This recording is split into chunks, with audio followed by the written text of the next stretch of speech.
This is BBC News with the latest headlines for viewers in the UK and around the world. I'm Aaron Safir.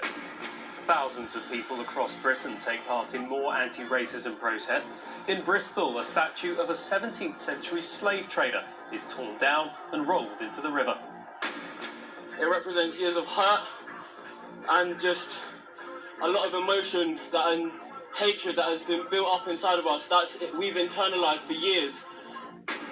That is utterly disgraceful, and that speaks to the acts of disorder, public disorder, that actually have now become a distraction from the cause in which people are actually protesting about.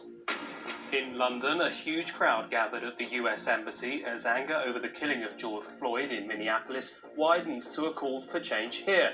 This is the scene live near the UK Parliament.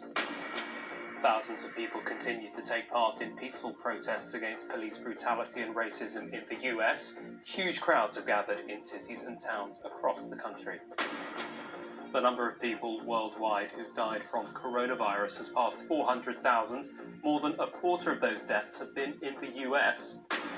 Brazil is also a hotspot. Hundreds of people have demonstrated there against President Bolsonaro's response to the coronavirus.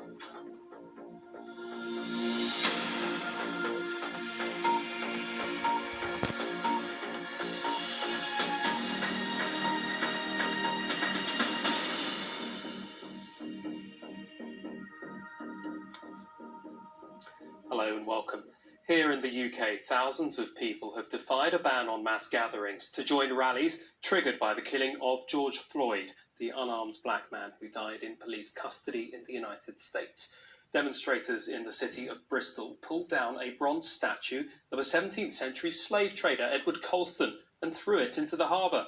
Colston's company transported more than 100,000 slaves from West Africa to the Caribbean and the Americas between 1672 and 1689, cramming them into ships to maximise profit. The Prime Minister, Boris Johnson, has said that the anti-racism protests have been, in his words, subverted by thuggery. Well, John Kay is in Bristol, where the statue was taken down. 300 years after his death, Edward